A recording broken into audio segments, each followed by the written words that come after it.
बिस्मिल्लाहिर्रहमानिर्रहीम अस्सलाम वालेकुम। शहबाज़ IT एकेडमी की तरफ से मोहम्मद शहबाज़ आपकी खिदमत में हाजिर है। आज के इस वीडियो के अंदर मैं आपको बताऊंगा कि अगर आप माइक्रोसॉफ्ट एक्सेल के अंदर नंबर्स को वर्ड्स में कन्वर्ट करना चाहते हैं तो कैसे कर सकते हैं। जैसे देखिए मेरे पास ये नंबर लिखा हुआ है 399, तो इसको अगर आप इस तरह से वर्ड पे कन्वर्ट करना चाहें तो कैसे कर सकते हैं। मैं आपको एग्जाम्पल और दिखा देता हूँ। अगर मैं यहाँ पर लिखता हूँ 4000, तो देखिए यहाँ पे कन्वर्ट चेंज हो रहा है। इसी तरह से अगर मैं यहाँ पर लिखता हूँ 350, तो देखिए यहाँ पे चेंज 450 लिखा 350 लिखा है, चेंज हो गया। इसी तरह से मैं कोई भी नंबर डालता हूँ तो यहाँ पे देखें आपके पास जो नंबर्स हैं चेंज हो रहे हैं। तो ये काम आप एक्सेल के अंदर कैसे कर सकते हैं। देखिए टिकटॉक के ऊपर एक भाई ने मुझसे सवाल पूछा था, हम एक्सेल में ऐसा करना चाहते हैं तो कैसे कर सकते हैं, इस हवाले से जो है गाइड कर दें। तो मैंने सोचा कि वीडियो बना लूँ ताकि आप सबको इसके ऊपर गाइड कर दूँ। अच्छा, उससे पहले आपसे एक रिक्वेस्ट है कि अगर आपने मेरे चैनल को सब्सक्राइब नहीं किया शहबाज़ IT एकेडमी को, तो आप इसको सब्सक्राइब कर लें। अच्छा, मेरे दो चैनल्स हैं, एक शहबाज़ IT एकेडमी ऑफिशियल है, इसको भी आप सब्सक्राइब कर सकते हैं, और दूसरा मेरा शहबाज़ IT एकेडमी है, ये पुराना चैनल है, इसको भी आप सब्सक्राइब कर सकते हैं। इंशाल्लाह भी दोनों के ऊपर आपको कंटेंट मिलेगा और बहुत ही इन्फॉर्मेटिव कंटेंट होगा। और इसी तरह से हमारा सोशल मीडिया के ऊपर भी आप हमें टिकटॉक के ऊपर, फेसबुक के ऊपर और इंस्टा के ऊपर भी फॉलो कर सकते हैं। इंशाल्लाह उसके ऊपर आपको इस तरह की मुफीद और मालूमाती वीडियोस मिलती रहेंगी। देखिए टॉपिक के ऊपर आते हैं, तो आपको पहले एक बात मैं क्लियर कर दूं कि एक्सेल के अंदर ऐसा कोई फार्मूला नहीं है, ऐसा कोई फंक्शन नहीं है, इनबिल्ट फंक्शन नहीं है जिसके ज़रिए से आप ये काम कर सकें। अगर मैं यहाँ पे आपको दिखाऊं तो देखिए मैंने एक फ़ंक्शन का यूज़ किया है, स्पेल नंबर। अच्छा, ये जो फंक्शन है ये मैंने खुद से बनाया है, इसकी एक एड इन बनाई है माइक्रोसॉफ्ट VBA को यूज़ करके। मतलब जो VBA है, विजुअल बेसिक फॉर एप्लीकेशन, जो कि माइक्रोसॉफ्ट के एक प्रोडक्ट है, उसको यूज़ करके। जो VBA है ये सबके अंदर आपको मिलता है, एक्सेल के अंदर भी मिलता है, वर्ड के अंदर भी मिलता है, और माइक्रोसॉफ्ट की जितनी प्रोडक्ट्स हैं सबके अंदर आपको VBA की फैसिलिटी मिलती है। आप कोड्स के ज़रिए से बहुत सी चीज़ों को ऑटोमेट करवा सकते हैं, जिनको हम मैक्रोज भी कहते हैं, जैसे कि एक्सेल के अंदर यूज़ होती है मैक्रोज और वर्ड के अंदर। तो ये फंक्शन बनाना कैसे है इसके मैं आपको गाइड कर सकता हूँ, इसके मुताबिक मैं आपको गाइड कर देता हूँ। देखें ये कोड के ज़रिए से होता है, और आपको ये कोड इंटरनेट के ऊपर मिल जाएगा। आप ChatGPT के ऊपर जाएँ या जेमिनी के ऊपर जाएँ, उसको बोलें कि मुझे एक एड इन बनानी है या एक फंक्शन बनाना है, उसको मुझे कोड लिख दें, तो आपको कोड दे देते हैं, गाइड भी कर देते हैं कि आपने इसको कैसे यूज़ करना है। तो अब देखें मैं यहाँ पे जो भी अमाउंट लिख रहा हूँ, जो भी लिख रहा हूँ नंबर, उसको ये कन्वर्ट कर रहा है जो है नंबर्स के अंदर। तो अब इसको आप कैसे करते हैं, पहले मैं सारे प्रोसेस को ख़त्म करता हूँ और आपको नए तरीके से बनाना सिखाता हूँ। तो पहले मैं इसको सबको ख़त्म करता हूँ। मैं इसको यहाँ पे जाता हूँ, मैं डेवलपर टैब में जाके यहाँ से इसको ख़त्म कर देता हूँ, ताकि आप मैं दोबारा से बताऊँ कि आप इसको कैसे कर सकते हैं। इसको मैंने ख़त्म किया है, और दूसरा मैंने यहाँ पे देखें इसकी एड इन बना के रखी है। मैं इसको यहाँ पे सिलेक्ट करके मैं इसको डिलीट कर देता हूँ। ये मैंने डिलीट कर दिया है। अब मैं आपको बताता हूँ कि आपने इसको कैसे बनाना है। अगर डेस्कटॉप के ऊपर जाऊँ तो देखिए ये वो कोड है, मैं आपको जूम इन करके दिखा देता हूँ। ये नोटपैड की फाइल है, इसके अंदर मैंने वो कोड जो है वो रखा हुआ है। मैं इसके ऊपर डबल क्लिक करता हूँ तो इसको ओपन करता हूँ, तो देखिए ये वो कोड है पूरा का पूरा VBA का, जिसको आप अपनी जस्ट एक दफ़ा आप बना लेंगे इस प्रोसीजर के मुताबिक जो मैं आपको बताऊंगा। उसके बाद आप जब भी एक्सेल की जो भी फाइल खोलेंगे उसके अंदर आपको ये फंक्शन मिल जाएगा स्पेल नंबर का। वजह से आपने फंक्शन लिखना है, सेल का एड्रेस देना, तो आपका जो टेक्स्ट है वो नंबर में, जो नंबर्स हैं वो टेक्स्ट में कन्वर्ट हो जाएंगे। तो अब देखें ये करना कैसे। आपने सबसे पहले क्या करना है, मैं इस एक्सेल फाइल को क्लोज़ करता हूँ एक दफ़ा, और क्लोज़ करने के बाद दोबारा से मैं एक न्यू एक्सेल फाइल खोलता हूँ। अब जो मैंने पहले सारी सेटिंग की थी वो मैं सब डिलीट कर दिए। अब नया बिल्कुल फ्रेश एक्सेल की फ़ाइल खोली है। अब मैं आपको बताता हूँ कि आपने इसको कैसे यूज़ करना है। देखें इसको यूज़ करने के लिए आपने क्या करना है, जब आपने एक ब्लैंक एक्सेल की वर्कबुक खोल लेनी तो उसके अंदर आपने अपने कीबोर्ड से ऑल्ट प्रेस करके रखना है और F11 को दबाना है। जब आप यूँ दबाएंगे तो आपके पास माइक्रोसॉफ्ट जो विजुअल बेसिक है वो ओपन हो जाएगी। मैं इसको क्लोज़ कर रहा हूँ। अगर आपके पास यहाँ पे ना हो तो आप जो है डेवलपर टैब आपके पास होता है, आप डेवलपर टैब के ऊपर क्लिक करेंगे और यहाँ से आपके पास ये मैक्रो का विजुअल बेसिक का एक ऑप्शन नज़र आ रहा है। तो मैं जूम इन करके दिखाया था, ये डेवलपर टैब है, और डेवलपर टैब में यहाँ पे आपके पास लिखा होता है विजुअल बेसिक। जब आप इसके ऊपर क्लिक करते हैं तब भी आपके पास ये विजुअल बेसिक्स खुल के आ जाता है, और जो शॉर्टकट है वो अपने कीबोर्ड से ऑल्ट दबा के रखते हैं और F11 को प्रेस करते हैं तो आप यहाँ पर आ जाते हैं। अभी डेवलपर टैब आप कैसे लेके आ सकते हैं, इसको आप सर्च कर लीजिए या मैं आपको बता ही देता हूँ। देखिए आपने क्या करना है, किसी भी टैब के ऊपर, अगर आपके पास डेवलपर का टैब नहीं है, आप बिल्कुल बिगनर से जो है वो एक्सेल यूज़ करते हैं और आपने कभी डेवलपर टैब को यूज़ नहीं किया, तो ये कैसे लेके आना ये मैं आपको बता देता हूँ। आपने जस्ट राइट क्लिक करना है अपने इस मेन्यू के ऊपर, और यहाँ पे आपके पास, मैं थोड़ा क्लोज जूम इन कर लेता हूँ, तो यहाँ पर देखिए कस्टमाइज रिबन का ऑप्शन आता है, तो आप इसके ऊपर क्लिक करेंगे तो देखिए आपके पास ये खुल जाएगा। अब यहाँ पे अगर आप यहाँ पर इस ऑप्शन को देखते हैं पॉपुलर कमांड्स, तो आपने इसको यहाँ पे क्लिक करना है और यहाँ पे आपने कर लेना है टैब्स, ऑल टैब्स को आपने चूज़ कर लेना है। ऑल टैब्स को चूज़ करेंगे तो देखिए आपके पास ये सारे के सारे टैब्स जो एक्सेल के अंदर बने हुए हैं वो आ जाएंगे। तो देखिए ये डेवलपर टैब भी है, आपने डेवलपर टैब को क्लिक करना है, चूज़ करना है। मैं जूम आउट कर रहा हूँ और आपके पास यहाँ पे एक ऑप्शन होता है ऐड। जब आप यहाँ से डेवलपर टैब को चूज़ करेंगे, यहाँ से ऐड करेंगे तो आपके पास यहाँ पर ये डेवलपर टैब जो है वो आ जाएगा। देखिए मेरे पास यहाँ शो कर रहा है तो ये आ जाएगा। इस तरह से अगर आपके पास यहाँ पे कोई टैब है और आप उसको रिमूव करना चाहते हैं तो आप सेलेक्ट करके यहाँ से रिमूव भी कर सकते हैं कि वापस वहाँ चले जाएगा। तो इस तरह से आप इसको यहाँ से डेवलपर टैब को चूज़ करेंगे, यहाँ से ऐड करेंगे तो इस साइड पे आ जाएगा। जो यहाँ पे आपके पास टैब्स नज़र आ रहे हैं वो सारे आपके पास ये वाले टैब्स हैं। और देखिए इसमें से बहुत से मैंने हाइड किए हुए, तो आप इसको यहाँ पे क्लिक करके फिर ओके कर देंगे तो आपके पास डेवलपर टैब आ जाएगा। उसके अलावा अब आपने क्या करना है, ऑल्ट और F11 प्रेस करेंगे तो आप यहाँ पर आ जाएंगे। उसके बाद आपने क्या करना है, आपने, मैं जूम इन करता हूँ और आपने जाना है इंसर्ट के अंदर जाके आपने जो है एक मॉड्यूल को ले लेना है। आपने मॉड्यूल के ऊपर क्लिक करना है तो देखिए यहाँ पर आपके पास ये मॉड्यूल आ गया। दूसरा राइट साइड के ऊपर आपके पास एक पूरी ब्लैंक विंडो आ गई है जिसमें आप अपने कोड को पेस्ट करेंगे। तो मैं अपनी कोड वाली जो विंडो इसको खोल लेता हूँ। देखें ये कोड है मेरा और ये जो कोड है इसकी मैं txt फाइल आपको लिंक में डाल दूँगा, डिस्क्रिप्शन में इसका लिंक डाल दूँगा, आप वहाँ से इसको कॉपी डाउनलोड करके यूज़ कर लीजिएगा। अब देखें मैं एक और चीज़ दिखा दूँ, इस फाइल के अंदर ऊपर मैंने फाइल की लोकेशन लिखी हुई है। मतलब क्या है कि असल में अगर आपको बाद में ज़रूरत पड़े कि आपकी जो एड इन है ये कहाँ पर बनी पड़ी है, ताकि आप इसको अपने डी ड्राइव में या अपने सॉफ्टवेयर के पैकेज के अंदर इंस्टॉल सेव कर लें, ताकि अगर आप विंडोज़ को जब रिफ्रेश करें या विंडो री इंस्टॉल करें या किसी और कंप्यूटर में आपको ये एड इन यूज़ करनी पड़े तो उसके लिए मैंने ये एड्रेस लिख दिया। विंडोज़ 10 के अंदर 11 के अंदर ये एड्रेस होता है जहाँ पर आपकी फ़ाइल रखी होती है। और आपका जो कोड है वो यहाँ से शुरू हो रहा है फंक्शन से। तो यहाँ ऊपर वाली लाइन को नहीं यूज़ करनी, ये मैंने रेफरेंस के लिए लिखा है, मैं इसको बल्कि लिख भी देता हूँ कोड, और यहाँ पे मैं लिख देता हूँ, सॉरी यहाँ मैं लिख देता हूँ ऐड इन एड्रेस।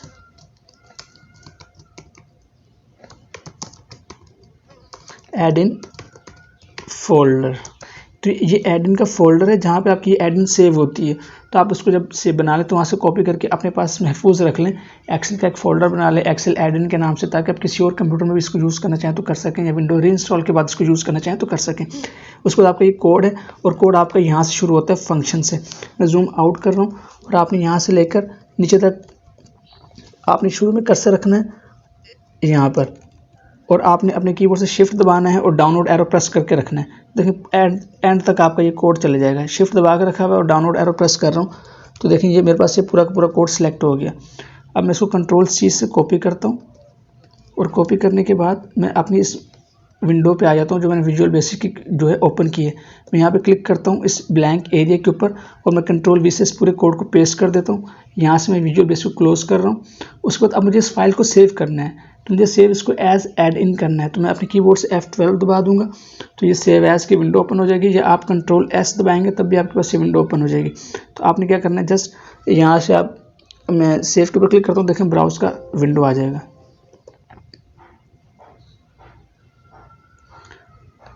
तो मैं F12 कर लेता हूँ, देखें F12 किया तो सॉरी तो मेरे पास ये विंडो आ गई ब्राउज की। अब मुझे क्या करना है, मैं इसको एक मिनट मैं F12 करता हूँ और F12 करने के बाद देखें ये मेरे पास विंडो आ गई। अब मुझे इसको एज ऐड इन सेव करना है। मैं जूम इन करता हूँ ताकि आपको वाजे हो। तो यहाँ पर मैं इसका जो नाम है लिख दूंगा स्पेल नंबर। अब यहाँ से उसकी जो फाइल की जो टाइप है इसको मैंने ऐड इन बनाना है, क्योंकि मैंने इसको एक्सेल की नॉर्मल फाइल नहीं बनाना है, इसको ऐड इन बनाना है। मैं इसके ऊपर क्लिक करूँगा तो यहाँ पर देखें आपके पास ऊपर से नीचे आते जाएंगे तो ऊपर नीचे आपको फाइल मिलेगी। तो यहाँ पे नीचे देखें आपके पास ये ऑप्शन आ रहा होता है एक्सेल ऐड इन का, ये रहा, ये दो ऑप्शन आ रहे हैं आपके पास, एक्सेल ऐड इन और दूसरी एक्सेल ये 2007 वाली, सॉरी 2003 वाली। तो ये आपने क्या करना है, एक्सेल ऐड इन को चूज़ करना है। एक्सेल ऐड इन को चूज़ करके ओके करेंगे तो देखें यहाँ पे स्पेल नंबर .xlam फाइल का नाम एक्सटेंशन है और ये मैंने एक्सेल ऐड इन को चूज़ कर लिया। अब मुझे क्या करना है, यहाँ पे सेव के ऊपर क्लिक करना है। अच्छा एक और चीज़ देखें, जैसे मैंने एक्सेल ऐड इन चूज़ किया है इसने टॉप के ऊपर क्या किया, उसी फोल्डर की लोकेशन यहाँ पर ले आया है, क्योंकि एक्सेल जो है ऑटोमेटिकली एक्सेल की ऐड इन्स को इस लोकेशन के ऊपर रखता है। मैं अगर आप इसको क्लिक करता हूँ यहाँ पे तो देखें ये, और जूम इन करता हूँ तो देखें ये वही लोकेशन है जो मैंने आपको अपनी उस कोड वाली फाइल में लिखी है, ऐप डाटा रूमिंग माइक्रोसॉफ्ट और आगे ऐड इन। तो मैं आपको जूम आउट करता हूँ और मैं आपको यहाँ पर जाके लोकेशन दिखाता हूँ, ये देखें। अच्छा, ये चीज़ मैं आपको इसलिए इतनी डिटेल से बता रहा हूँ ताकि इस चीज़ को आप प्रॉपर सीखें, आपको कोई मसला ना आए, वरना अगर आप पूरी चीज़ नहीं सीखेंगे, देखिए ये वो सेम एड्रेस है और ये यहाँ तक जा रहा है। तो यहाँ इसका मतलब क्या है कि मैंने यहाँ पे कॉपी पेस्ट कर दिया ताकि आपको पता हो कि आपकी जो एक्सेल की एड-इन्स हैं वो कहाँ पड़ी होती हैं। अगर आप एक्सेल के अंदर एक रेगुलर यूज़र हैं तो आपको इस लोकेशन का पता होना चाहिए और आप यहाँ पे डायरेक्ट अपनी एड-इन्स को पेस्ट करके यूज़ कर सकते हैं और आप यहाँ से एड-इन्स बनी हुई को कॉपी करके अपने पास अलग से महफूज भी रख सकते हैं। तो मैं आपको इतनी डिटेल में इसलिए बता रहा हूँ ताकि जब भी आप एक्सेल में काम करें तो प्रोफेशनल लेवल का काम करें, आपको पता हो कि चीज़ें काम कैसे कर रही हैं, कहाँ पर क्या चीज़ रखते हैं तो क्या फंक्शन अप्लाई होता है उसके अंदर। तो ठीक है, खैर ये हो गया। अब मैंने देखें ऑटोमेटिकली जब मैंने यहाँ से एक्सेल एड-इन को चूज़ किया तो ऑटोमेटिकली इसने लोकेशन खुद चूज़ कर ली। लोकेशन इसको आपने चेंज नहीं करना क्योंकि इसी लोकेशंस के ऊपर से ही जो है एड-इन यूज़ होती हैं आपकी फाइल्स के अंदर। अब मैं इसको जैसे यहाँ पे सेव कर रहा हूँ, स्पेल नंबर मैंने इसका नाम रख दिया, आप कोई भी नंबर नाम रख सकते हैं। मैं इसको और इसमें बस स्पेस ना दीजिएगा इसके नाम के अंदर। मैं इसको सेव कर रहा हूँ, देखिए मेरी एक्सेल की फ़ाइल सेव हो गई। अब मैं इस फाइल को बंद कर देता हूँ, मुझे इसकी ज़रूरत नहीं है। इसको भी बंद कर देता हूँ, आपको डिस्क्रिप्शन में इसका लिंक मिल जाएगा। अब मैं एक्सेल की एक न्यू फाइल खोलता हूँ, ये देखें एक ब्लैंक न्यू फाइल खोली है। अब मुझे अब मैंने इसको एड इन क्यों बनाया, एड इन इसलिए बनाया कि आपको जो है ना बार बार इसको नेविगेट ना करना पड़े, आपको जस्ट वन टाइम इसकी सेटिंग करनी है, उसके बाद आप इसको जैसे चाहें यूज़ कर सकते हैं। अब मैं क्या करता हूँ, मैंने एक्सेल की फ़ाइल खोली है, अब मैं यहाँ से ऑप्शन में जाता हूँ। अगर आपके पास इस तरह से ब्लैंक ओपन हो जाए फाइल तो आपने क्या करना है, अब मुझे इस एड इन को अपने कंप्यूटर के अंदर इसको एक्सेल को बताना है कि भाई ये वाली एड इन यूज़ करो। जब मैं इसके अंदर वो एड इन ऐड कर दूंगा तब ये स्पेल फंक्शन का फार्मूला यूज़ करेगा। अब मैं देखें मैंने एक्सेल को एड नहीं की, अगर मैं यहाँ पे इक्वल टू स्पेल नंबर लिखता हूँ तो देखें यहाँ पे कुछ नहीं आ रहा, कोई फंक्शन नीचे नहीं आ रहा। क्यों नहीं आ रहा, क्योंकि अभी इसको पता नहीं चला कि इसके पास कोई ऐसा फंक्शन है, तो मुझे अब इसको बताना पड़ेगा कि भाई आप इस फंक्शन को यूज़ करें। मैं दोबारा चेक कराता हूँ, इक्वल टू SPELL, देखिए कोई फंक्शन नहीं बता रहा। हालांकि अगर मैं सम लिखूँ तो देखिए ये नीचे फंक्शन की लिस्ट खुल रही है, सम नंबर है लेकिन स्पेल वाला नंबर नहीं है। वो क्यों नहीं है, क्योंकि मुझे इसको पहले फंक्शन ऐड करवाना पड़ेगा। ऐड इन जो मैंने बनाई है वो उसके अंदर ऐड करवानी पड़ेगी। तो मैं फाइल के अंदर जाऊँगा, फाइल के अंदर जाने के बाद यहाँ पे ऑप्शन मैं जूम इन करके दिखाता हूँ ताकि जो लोग मोबाइल पर देखते हैं उनको प्रॉब्लम ना हो। तो ऑप्शन का है, ऑप्शन आ रहा है यहाँ पे, ऑप्शन आ रहा है यहाँ पे, क्या अच्छी बात है। तो आपने इसको चूज़ करना है और यहाँ पे आपके पास ये सारा मेन्यू खुलता है। यहाँ पे देखें लेफ्ट साइड के ऊपर मैं थोड़ा जूम इन करता हूँ तो यहाँ पे एक ऑप्शन आ रहा है ऐड इन्स का। आप यहाँ पे क्लिक करेंगे और यहाँ पे क्लिक करने के बाद थोड़ा सा जूम आउट और देखें ये आपके पास एक मिनट पहले पूरा व्यू देख लीजिए, जूम इन जूम आउट हो गया। अब देखें यहाँ पे आप ये जो आपको सारी ऐड आ रहे हैं ऑप्शंस, आप इसको जाएँ और सबसे नीचे चले जाएँ। जूम इन करता हूँ, देखें सबसे नीचे ये ऑप्शन आ रहा है आपका स्पेल नंबर का। देखें ये लोकेशन बता रहा है कहाँ पे रखा हुआ है, ये आगे। अब आपने थोड़ा नीचे आना है, नीचे आपके पास ऑप्शन होता है एक्सेल एड इन, ऑटो पे सेलेक्ट होगा, अगर ना हो तो आप इसको कर लें। ये मुख्तलिफ ऑप्शन आ रहे होते हैं तो आपने एक्सेल एड इन को चूज़ करना है क्योंकि हमने एक्सेल की एड इन बनाई है। उसके बाद आपने गो के ऊपर क्लिक करना है। मैं जूम आउट कर रहा हूँ और गो के ऊपर क्लिक करेंगे तो देखें जो आपने एड-इन्स बनाई है ना वो यहाँ पे ऐड हो जाएंगे। देखें ये स्पेल नंबर की एड इन यहाँ पर ऐड हो गई है।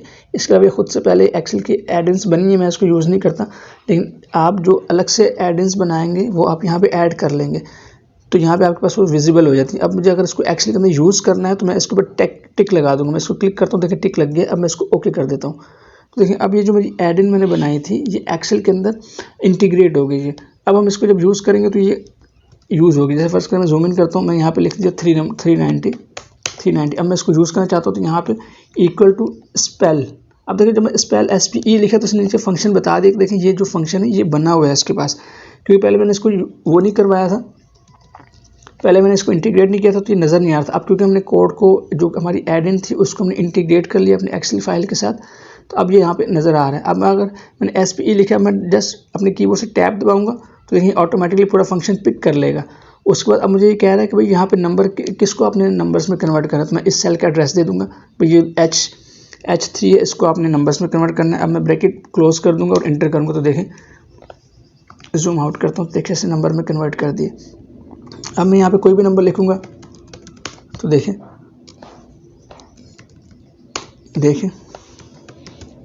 ये देखें तो ये से कन्वर्ट कर रहे हैं। अब मैं अगर फाइल को क्लोज़ कर दूं और डोंट सेव करते हैं और मैं दोबारा से एक्सेल की फ़ाइल ओपन करता हूं, एक फ्रेश फाइल।